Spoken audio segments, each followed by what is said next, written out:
Welcome to the Confident Host podcast with me, Kay Gibbs. If you're a holiday let host or co-host looking for more bookings, more efficiencies, and to get ahead, then you are in the right place. Each episode brings you practical tips, real stories, and expert advice. On today's episode, we welcome Michelle from Ditch Your OTA, and she's going to tell us all we need to know about website building, channel managers, and how we should be using IT to optimize our business efficiency. So let's get started.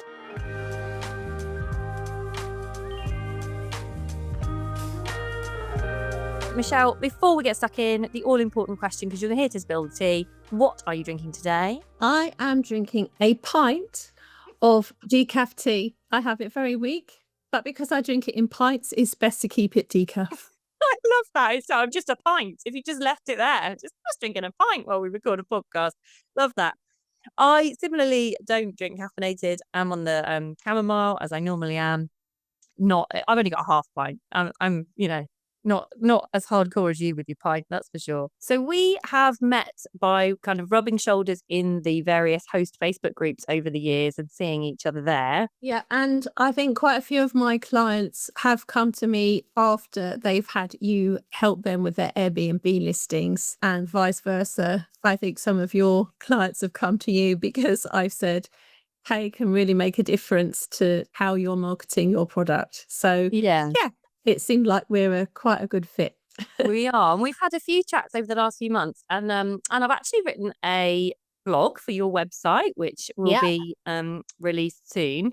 And we've kind of realised, and I'm going to big us up a little bit here, Michelle, we're cut from the same cloth in that we are real, relatable, and just genuinely nice. And we want to support people to do the best they can, where possible, avoiding giving lots of commission to big companies, but doing the thing that's best by their business. And I think we've both built a reputation for being kind of down to earth, honest people. But I will say, fair listener, Michelle's not going to hold back any punches today. She's going to tell us what we're doing wrong and how we can do it better. So today's topic is channel managers, and specifically what an expert, an IT consultant would tell us if they weren't afraid of hurting our feelings. And Michelle's going to talk very directly here. And you may or may not know about me if you're listening to this, that I don't have my own website at the time of recording, which shocks people sometimes. Certainly shocks Michelle when we talk about it. And I don't have a channel manager for any of my properties. It's something I often teeter on the brink of doing. And as I've just said to Michelle before we started recording, maybe this will be the turning point. Maybe she can finally convince me that this is the time. You think that this is something that's missing from people's setup, and you're going to tell us what we're missing and how we could be doing it better. That's right. So a little bit about me. I've got 25 years experience as an IT consultant. So one of the main parts of my job during that time was helping big companies like Marks and Spencer's, like AXA Insurance, all of the big banks, select the right tools and software to improve their business processes. And so when I come to how I work with clients, I kind of use the same approach. Most people come to me and the whole selection of their channel manager only comes about because they want a website. So most of my clients don't have a channel manager, don't have any kind of software to help them manage their listings. That's where I sort of step in and help. I hadn't fully appreciated that until you've just laid it out there, that it's not that you're focused on the business that we're currently working in. It's that you've come from, look, what can software do to make a business function better? So that's actually a really healthy kind of big picture place to come from to zoom in on software. I get it. I get it. Great. Exactly. A lot of my clients are my sort of age, which is 50s, 60s, some 70s, some 80s. And they've got this property that they're renting out and they're juggling lots of other things. So some, like yourself, are juggling young children, elderly parents, full-time jobs, all sorts of things are going on in their lives. And then you find out that the way they've been running their business, particularly when it comes to direct bookings, is they've got a phone, their Facebook page and a piece of paper or a diary. Yeah. And that's great. If life was perfect and that was all you were doing, when that phone call comes, they would then go immediately into Airbnb and booking.com, update their calendars, Yeah. They would be on the ball with collecting the balance 6 weeks, 6 weeks before the people are due to check in, and all would run smoothly. But life isn't like that. And it's very easy for things like that to get lost. And oh my God, what is the result of that? Well, it's a double booking, which is probably the last thing any of us actually wants, especially if you've only got one property and you can't actually juggle that to somewhere else. This is where the software steps in, because what it does is it helps you manage that whole process to make sure that, yes, your calendars are in sync, and ensure, belt and braces, that you don't get that dreaded double booking and you've got to let somebody down. And if it's an Airbnb or a booking.com booking, you've probably got to pay a big penalty and wave bye-bye to your superhost status if you have it. And it's going to be another year before you get that back. It will help you manage the overall process. So they pretty much all come with email functionality and something called a unified inbox, which means that all of the inboxes from Airbnb, booking.com, VRBO, wherever you're listed, are all in one place in the channel manager. Oh, did not know that. She's winning, everyone. She's winning already. So you can see all your communication in one place. And more importantly, you can set all your communication in one place, which means that every single guest, no matter whether they come from your website, from Airbnb, or wherever it might be, gets the same consistent, great hosting. You might have to make a little nuance so that you don't break Airbnb rules or booking.com rules about what you send people. But what you're aiming for is a nice, consistent experience for each of your guests so that hopefully they become repeat guests. So one of my reservations is I'm nervous about learning a whole new system. I hear you saying things that would save me time, but I feel like I don't have the front load time to learn the thing. So how long do they take? And it depends on the tool. Okay, so there are some tools, for example, Logify. Basically, if you can use Airbnb, you can use Logify. They've deliberately built their front end so that it's intuitive if you've used Airbnb before. That's clever. Okay. Yeah. I mean, with Logify, the first step is to import your listing. So you import your listing from Airbnb, so you don't have to do anything other than press a button. Yeah. And there it is. And then from there, you connect it to your other channels. Again, it's all very intuitive. You're literally just linking and then it's all set up. Yeah. They're trying to make it easy for you to adopt them. Yeah. I mean, they're designed for people who aren't ID consultants, Exactly. aren't they? They're designed for hosts. Some of them, well, most of them are. Some of them are a little bit more difficult to use. So if I take something like Super Control, that has a very steep learning curve. The ones with a really steep learning curve often have a setup fee. So that's the tell.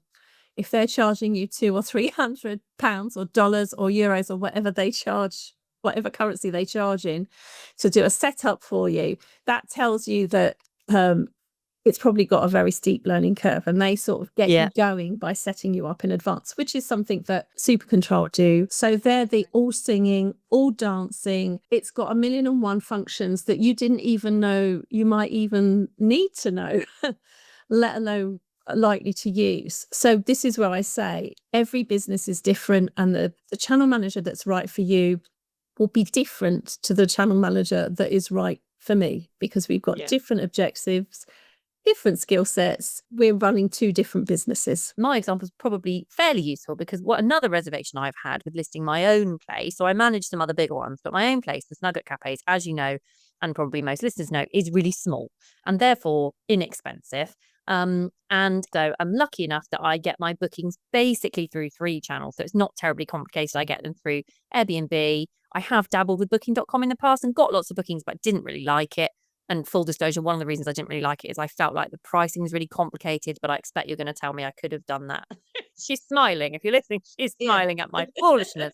So I get my booking through Airbnb, through Facebook, which involves direct messaging me, and then through other direct means. So maybe people will call me off the back of seeing me on Google or seeing an advert in local paper, or that sort of thing, or returners, obviously.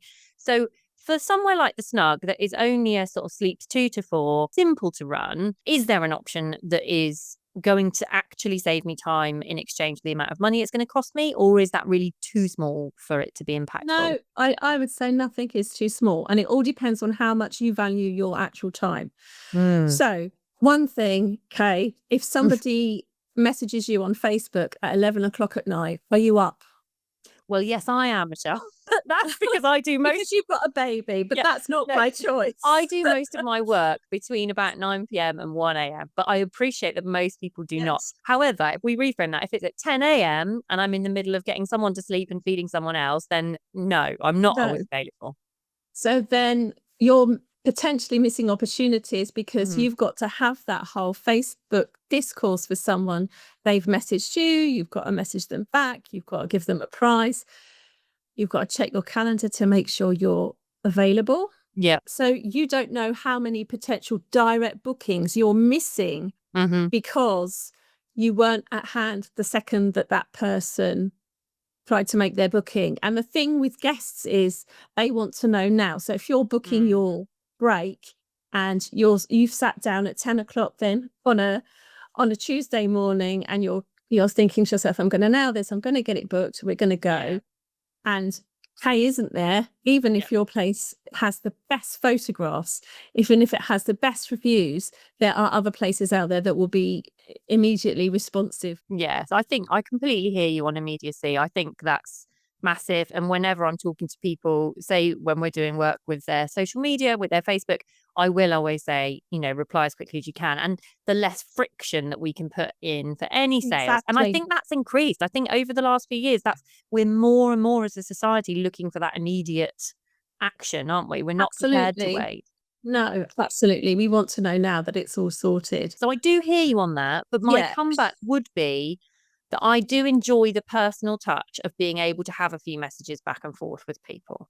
You're not necessarily losing that with a channel manager because, you can automate that first message. And then when the booking comes in, you can have that discourse with them and get to know them and find out why they're coming. And there are lots of strategies you can use for that. So, maybe you just want to make sure that you're giving them the best recommendations in the area for whatever the purpose is of their stay. So you're not discounting that, but what you are doing is you're jumping on that opportunity as soon as it comes in. Sure. So that's one way where you potentially have more revenue coming in because you have the channel manager. So although you might be paying $15 a month for a channel manager, you're getting these extra opportunities, especially out of season. Flip side to that is also your time. So what would you rather be doing? Would you rather be concentrating on your marketing, or would you rather be going into all of the different channels and updating your pricing? Pricing is so sensitive as well. So one of the other big things that the channel managers do is they allow you from one central place to manage all your pricing. So you can then add an uplift. So if you are sending pricing to Airbnb, you would add 15% to cover the fees. Same for booking.com or more, to encourage direct bookings. And if you get really, really brave, you can introduce a pricing tool like Price Labs, which will work out the pricing based on demand, like the airlines do for you. And we've had a lot of success with clients that have connected to both a channel manager and Price Labs. And there's other pricing tools out there where we're getting rates that if we were to sit down with a pen and paper and work out our rates, we just wouldn't charge that. The way that the pricing tools work is they start high, look at demand and fluctuate. So if somebody's booking now for next year, they're going to be paying quite a high price because it's a long way out. Okay. I suppose I do that. So because of my channels, apart from Airbnb, people are coming direct to me and I can just tell them the price and it's written down. It's literally just written down. It's not a kind of technical thing. But with Airbnb, I find I get comfortably the best rates via Airbnb for that reason, because I like, now this might again surprise some people, but I really like Airbnb's smart pricing tool when used carefully. So I don't just blanket turn it on. I have it on for the rates that I'm happy with, and then I uplift it manually for rates that I'm not. And I sometimes will turn it on for dates that I don't think I do want it on for, just to see what it's suggesting, because like Price Labs or Beyond or those things, it will sometimes surprise you and say this needs to be higher because, I don't know, there's a market going on you haven't recognized, or there's a football match or something like that. So I would just caveat that and say that Airbnb in my view, does do a good deal of that for you. But I have, as I've mentioned, pulled back from listing elsewhere because I couldn't be bothered to work it out there. Exactly. So there you go. Channel Manager doesn't do the pricing on its own in terms of dynamic pricing. It would normally need to connect another tool, or some of them have their own add-on to do it. But one example that I have is I have a client who Kay, in Scotland. We put dynamic pricing on. It did his rates for the Commonwealth Games next year. Mm-hmm. And somebody has already booked the whole of the Commonwealth Games out at higher per night, undiscounted, than this year. Yeah. And they've got a 2-month booking, so they've got their monthly discount, but it's still a higher rate than they would have got. And he would never have gone for that higher rate. And he's already got the money because he's got a website. That money is already in his bank. Yeah, fantastic. So I suppose there's a lesson there. It just in all of it, if we're looking at bookings quite a long way out, whether you use a channel manager or not, whatever your booking technique, be bold in those prices from a long way out. I found the same, certainly in the bigger place that I manage, my own little place.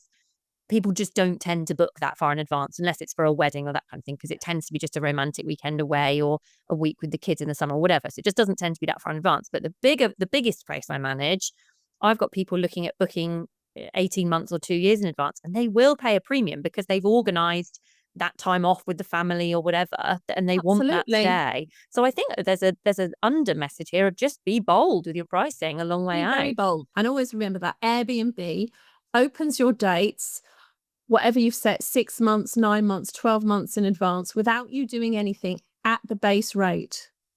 So never have the base rate as your lowest rate. And that's where people go wrong with the Airbnb dynamic pricing, that they set their base rate too low. Your base rate, just because it's called base, doesn't mean lowest. It kind of means your most common rate. But I always set my base rate highest, because if I miss opening the calendar, at least then I'm going to get the August rates if somebody books that far in advance. So 2 things I would say on that I was sort of looking at you a bit blankly there, thinking what? Because if people work with me, that wouldn't happen, because there's 2 things. There's 2 things in place. One is I would always advocate, let's not go too far into Airbnb, but I would always advocate setting your calendar to be unavailable by default, because then you do have to manually open those dates. So you can't have that thing happen where suddenly Christmas goes for £90, And the second thing is I always advocate people use smart pricing so that they are setting a minimum rather than a base rate. And that minimum is something they're happy with for midweek in February. Absolutely. And then they manually uplift the others when they open the calendar. And Price Labs and all the other tools kind of use the same logic in a slightly different way. It's just getting your head around how it ought to work. So I'm a fan of the Airbnb calendar. Can I use a channel manager but still access that sort of insight into smart pricing on Airbnb, or will it sort of dominate that for me? It will. If you use a channel manager, it's the channel manager that rules. And I can't look at what Airbnb would say. I can't even see it. No, you just get a message saying that your settings are restricted. I know that screen. I've been sent that by clients sometimes when they go and do something, but that was only with Super Control, so I was thinking that wasn't others. No, they're all the same. They're all like as soon as you connect to channel manager, that has gone away. So So that's a bit of a downside for me, because I do rate how pricing works on Airbnb. And I also know that if I can turn on smart pricing on Airbnb, I will tend to be slightly higher in the search results. So I guess there's an inherent, perhaps slight, decrease in visibility on the booking platforms by using a channel manager. Would you accept that's a downside? No, I would not. And it depends. So it's like anything. If you set up Airbnb and you connect your channel manager to it, and then you do nothing ever, then you would definitely see a decrease in visibility. But then if you were to set up your Airbnb listing and do nothing, you would also see a decrease in visibility. So again, using a channel manager, especially if you're using the channel manager's own smart pricing, or you're connecting another tool, that is updating your pricing every single day. So again, that should uplift your visibility. because there's changes happening every day. The other thing that you can do is, even if you make one small change a photograph, maybe you're coming into a new season. Again, you can do with a channel manager, you can do that in one place and it will ping that out to all of the sites. So again, you're doing it not just for Airbnb, but for all the other channels where you're listed. Yeah, I see. And I know you're against, or not against, but you don't have a website. One of the things that I'm definitely not against it, Michelle. I'm definitely not against it. No. It's just that my place is so small, I find it hard to justify the cost. But most of the channel managers also allow you to create a booking page. So imagine this, you've got your channel manager, you're all set up, you're carrying on with what you do so well, which is promoting the places on Facebook. Yeah. And somebody's, again, 10 o'clock in the morning, they're booking. You could have your Facebook automated messenger message point them to your booking page. So it's not a website, it's just a page on the channel manager that they can just go in and they can book. Okay, that is exciting. Okay, so that's the link that you can put in your automated message. Oh, thank you. If you're looking to book, please have a look here. Yeah, great. Type message. So you don't need a website. You don't need to invest in a website. So I'm doing myself out of business here. But you can have that page where, there's that instant response and someone can instant book there and then. Yeah, I see. Yeah, that does sound really useful. Hello folks, it's just me coming on to interrupt me and tell you about Confident Host Circle.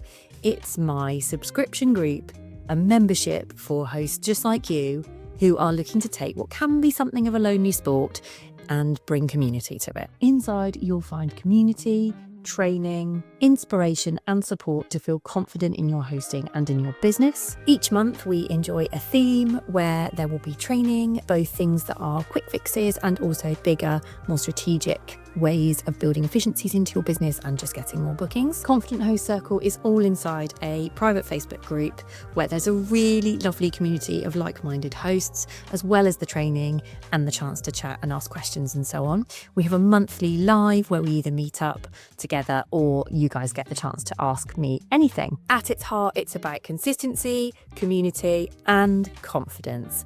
And I would love to see you there. You can find out more at www.kgibbs.com/confident host. So to be really clear about my concern here with the Airbnb versus channel manager calendars, and the thing I love about the Airbnb calendar is you can just be so precise with it. You can change individual nights. You can go, I've got an orphan night here, and so I can reduce that price. I can make this a 2-night minimum. I can make this a 7-night minimum. I just love that. Yeah, and you can still do that on a channel manager. So you can go into your calendar on the channel manager, and even if you've got pricing software attached to that, you can override it and set your own pricing. One other point to note, that if you do have pricing software attached to that, you can set rules in the pricing software that say, if I get an orphan night, automatically reduced by 20%. Yeah. If I've got availability in 2 days' time, automatically reduced by 5%, whatever you want to do to try and get those dates booked. And then, of course, the beauty of that is it's then going to push those prices out to all of your channels. So you don't have to go into each individual channel for those people that are connected to everything and update everything separately. So again, we're going right back to saving all of that time. I will say that I did a trial with Price Labs a while ago now, maybe a couple of years ago. And for me, I didn't feel it was adding enough value, because I'm obviously, this is my job.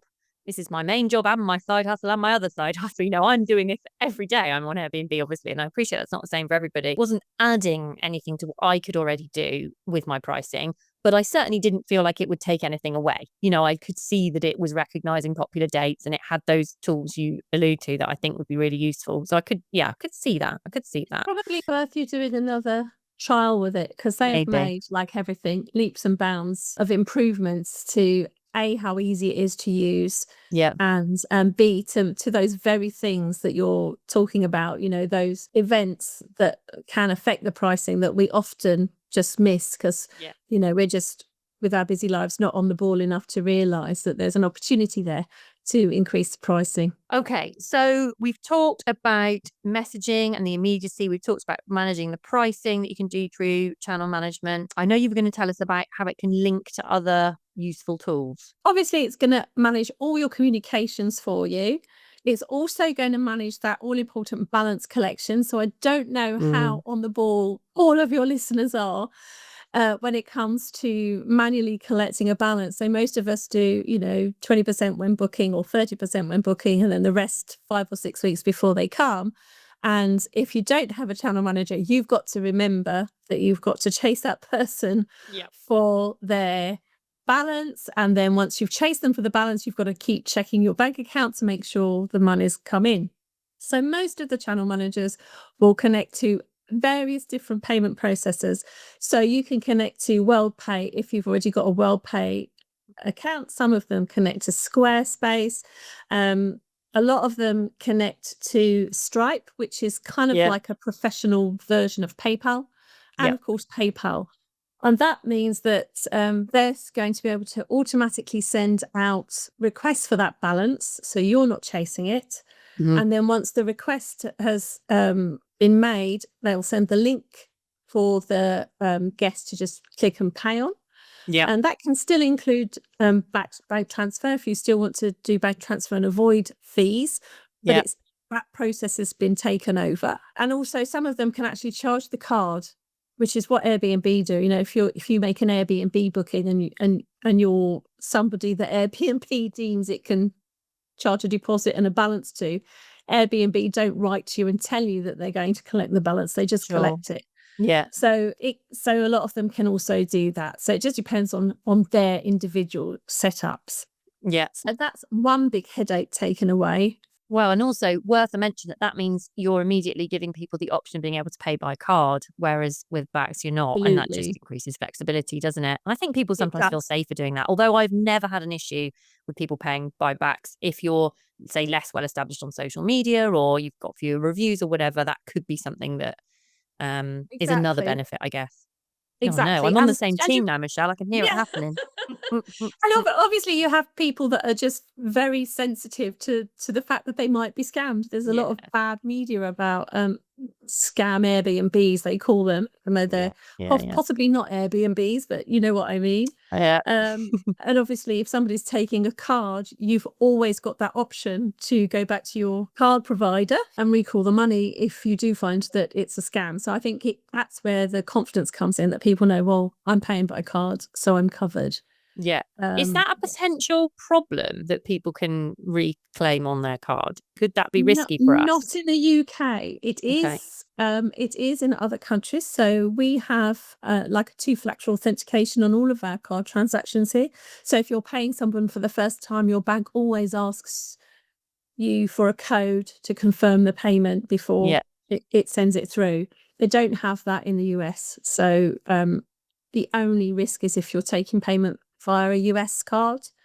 And chargebacks are a big problem in the US, but they're just not something that we have here. Well, it feels like you're winning here. So what? And I know you've got more. What else can a channel manager do for us? Another big pushback on direct bookings is people feel safe with Airbnb because of the Airbnb host guarantee.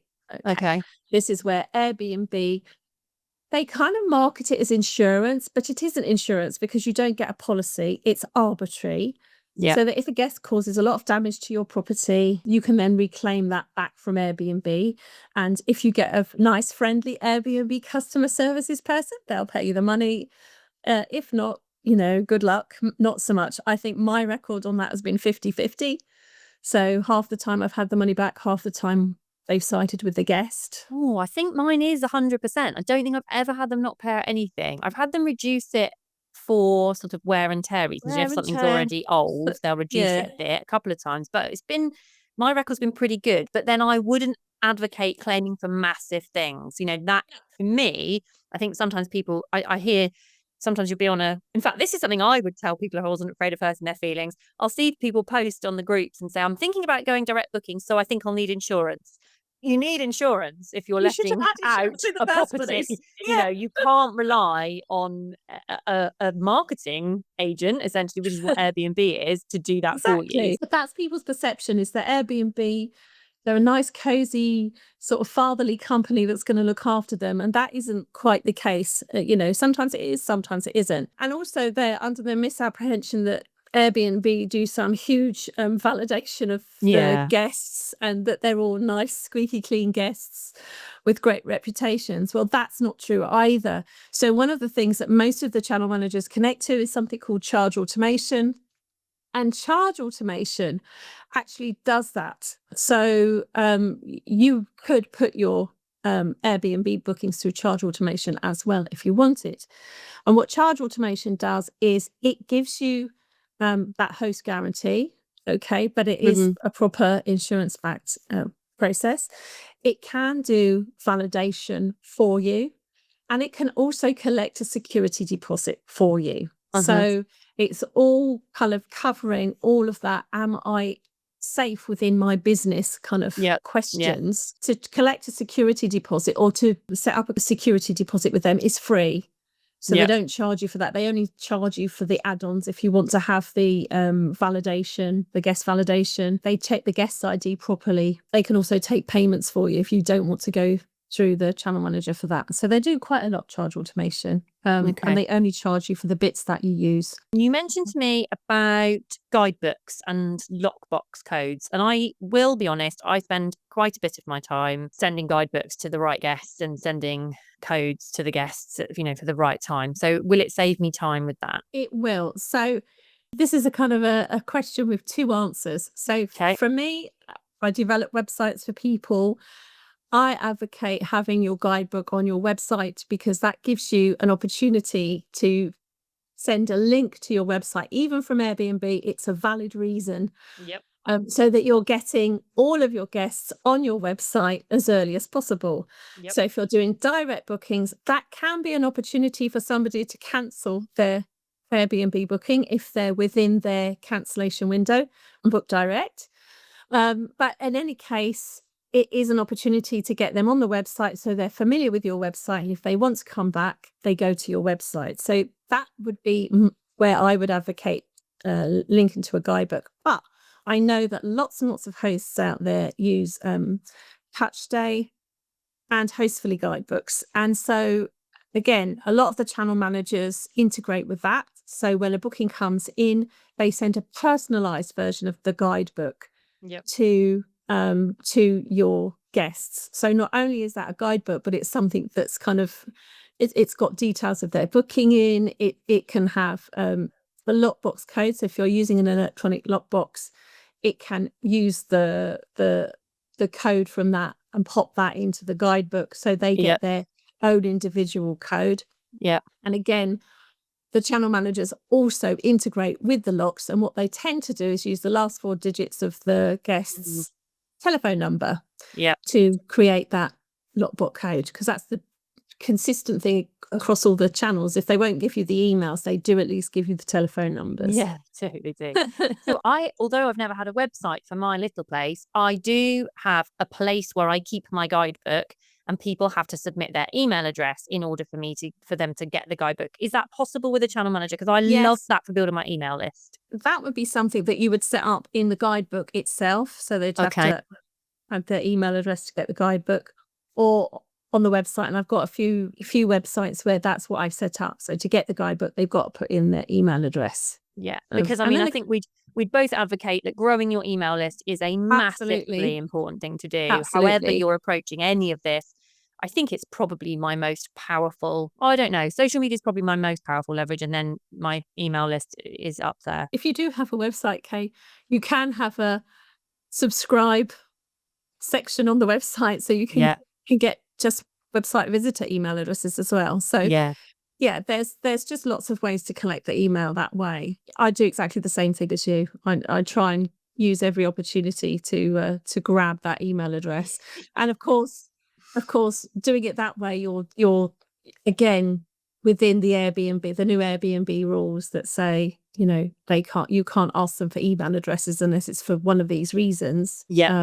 that guidebook is one of those reasons. And another client we've both worked with actually had that confirmed in writing I think you'll know who I mean. And she had it confirmed in writing that she needed to share some safety information.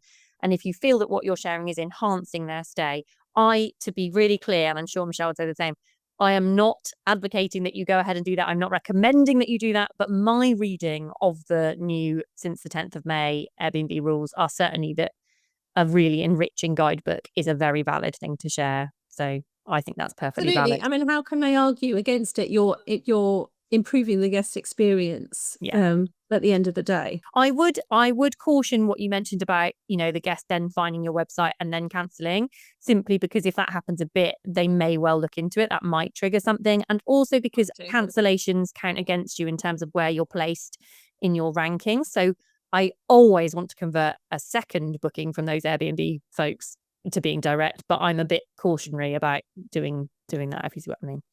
Okay, and then we haven't mentioned yet how a channel manager can make your website, turn your website into, from a static thing that people can look at, a gallery essentially, into a booking place. So channel managers can be the thing that changes that for you. Tell us about that. Absolutely. So I have had several clients come to me that already have websites that they've spent a lot of money on, but they've gone to their local high street web developer. They've found them online, Google, because they're just down the road from them, and they've never done a holiday let website before in their lives, and they're not aware even that these channel managers exist. Sure. You might get one that's heard of Wix Hotels, which is not great anyway. So they've built this website which has just got a contact form. So all you're doing is, as you say, providing a gallery photograph album of what your property looks like. And in this day and age, when somebody finds something they like, they want it now. They don't want to have a long-winded conversation about what you may or may not offer and what your prices are in advance of booking. They want to see it and book it and know that booking is done and safe and in the bag. Yeah, and I think I would argue that, this really is, what we'd tell you if you weren't afraid of hurting your feelings, folks. So brace yourself. I think I would say a website without the capacity to book is almost useless, because if you've got a social media presence where you've got reviews and things there anyway, and you're sharing images and so on, then your website isn't bringing anything new to the table unless you can book through a calendar there. Absolutely. And the other important thing is, what they don't want to have to do is send you an email saying, have you got these dates free? Yeah. And then you send an email back saying, no, but we've got these dates free. And it just goes backwards and forwards. What they want to do is see that calendar, book those dates, and it's all sorted. Yeah. And I agree with you. If you haven't got that functionality, some people manage quite well with it. But I always ask the question of them, but you don't know how many direct bookings you've missed. They say to me, oh, well, I get 10% direct bookings and I've just got a contact form and the rest of it's booked out by Airbnb anyway. But what you're not doing is flipping that on its head and saying, well, actually, if you had a booking system on your website and someone could book and pay for their holiday there and then, you might have 90% direct bookings and 10% Airbnb, because the availability just isn't there for Airbnb because you're filling it direct. I feel like I can see a podcast episode for a year's time, Michelle, where I come and report back, because I'm finding it harder and harder to resist the idea. And I think what I've learned from this conversation is maybe the channel manager is the first step. Maybe the channel manager is the thing to do, and the website is secondary, actually. If I've got a really well-functioning Facebook page, then the channel manager could be the thing that leads away from that. You can just link. There is a really, actually, for everybody, bonus, and again, I'm doing myself out of business, but there is a really good interim solution to a website called Bookly. So it's BOOK.ly. Okay. And that is like Linktree. But you can have a booking system attached to it. Yeah. And I think they're developing their own sort of simple booking system. So if nothing else, even if you've not got a full channel manager, you've just got Bookly, you've got a means of taking a booking online instantly without without any real hassle or big expense. Okay, thank you. So I think I'm sure there'll be other people listening who are thinking, right, I really need to look at this. And I asked you before we started to record, are you going to recommend one in particular? And you've been very direct with me, Michelle, and said, look, no, because they're all different. So what do you recommend people do if they're wanting to dip their toe in and feeling as I do, like a complete tech dinosaur, intimidated by this? What do we need to look out for? What do we need to do? Okay, so the first thing is you need to have it clear in your head what your objectives are for your business. So is the channel manager to make your life easier? So the most important things for you are not getting double bookings, streamlining communication, integrating with things like charge automation so that you can make sure that you're covered if there's any issues with your guests. Or is it direct bookings? So what I will say is when I started out building my own website, for me, the most important thing was direct bookings. I wanted to get, and I did get to over 70% direct bookings. Yeah. And so for me, the most important part of the channel manager was what does that look like on my website? Okay. But that won't necessarily be the same for you. Well, it won't be the same for you, Kay, because you don't have a website. In my sort of 25 years experience of helping big companies, one of the things that I learned was if the system that you build is really difficult for the users to use, they won't use it and they will moan about it. Yeah. And in our case, because it's on a website, they'll just never come back to your website. So for me, that booking process was the most important thing. So I actually went for a system that didn't have a channel manager. It just uses iCal, which we're all familiar with in connecting Airbnb and Booking.com and wherever, just the calendars. So I sort of took the hit of having to do the pricing everywhere manually because of that. But that will be different for each person. So the way that I approach that is I offer consultation on that. So I will have a free phone call with you to find out about your business and what you're trying to achieve. And then I will recommend a few based on that. Most of them do free trials. Yeah. So you can actually try it because, again, aside from the functionality you want, the other important thing is that you feel comfortable using it. So sometimes you might say, well, it doesn't give me that, which I would really like, but actually I really like how this works. Yeah. And it works well for me. So I'll work around that rather than going for something that gives you everything you want. But actually, every time you log into it, it's like logging into something in Japanese and you just can't understand how it works. Yeah. So then we would go from there and you try those 2 or 3 out, see which one suits, and then go forward with that one. So it really does depend on your business and the features that are really important to you. And where would we look you up, Michelle, in order to be able to book in one of these very useful calls? On Facebook, on Ditch Your OTA's Facebook page, or on the Ditch Your OTA website. Brilliant. I'm a bit like you. I don't sleep. I'm available most of the time. So just ping me and we'll have a chat. Brilliant. Thank you so much. Thank you for your time today and so much insight. It's been really, really useful and insightful. Thank you ever so much, Michelle. Thanks for listening to the Confident Host podcast with me, Kay Gibbs. You can find more episodes wherever you normally get your podcasts and on YouTube. Make sure you subscribe, follow, and share away with fellow hosts. You can also follow me on Facebook, where I can usually be found, and also on Instagram for lots more tips and discussion. And if you would like to take your hosting journey further, join me in Confident Host Circle, my membership that brings you consistency, confidence, and community while you grow your business. On the next episode, we talk your guidebook, and it's me giving you all of my advice about how to make your guidebook work harder than you do to gain you bookings. See you next time.